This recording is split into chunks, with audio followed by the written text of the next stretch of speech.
If you ask my friends to describe me, probably they won't be using words like hesitant or self-doubting or insecure. However, this doesn't mean that I'm immune to those feelings. Quite the opposite. I think everyone has to deal with them pretty much on a daily basis in a different shape or form. Sometimes it's deeply coded in our minds from our parents, and we feel like we're never enough, and later in life, this directly affects our intimate relationships with others. Other times, self doubt is self inflicted. We blame ourselves for missed opportunities or for failing a goal or something else, and we wonder if we're actually good enough for the good life. But most often, self-doubt comes from comparing ourselves to others. There are so many people on social media that live our dream life, and we wonder, where did we go wrong? Why are we not at their place? And usually the final blow comes from a friend who just got a brand new house, drives a really nice car, and it doesn't really matter if our friend is buried with debt in order to have all these toys. Our society's false perception of status defines the happy life that everyone is striving for. I've been in all of these situations many times over in different stages of my life. What makes self-doubt super powerful is that it's deeply entrenched in us by evolution. It has been designed as a coping mechanism. The people that were doubtful and cautious actually survived. But nowadays, in the 21st century, it's more of a bug than a feature.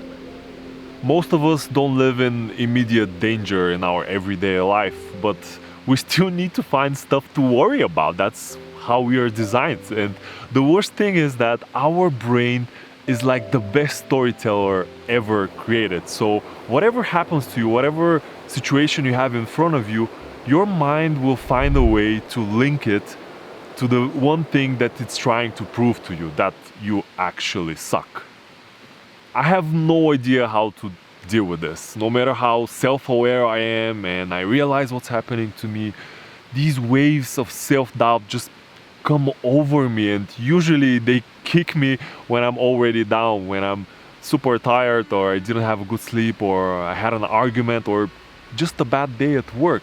And it's like it comes and it tests me at that very moment if maybe this time I'm ready to give in and just give up on my life.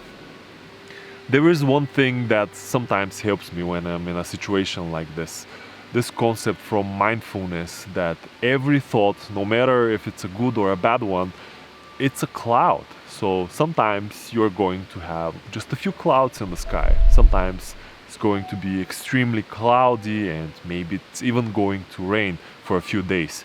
But this doesn't change the fact that above all of the clouds, the sun is still shining, the sky is still blue, and I cannot let any kind of thought, good or bad, define me as a person.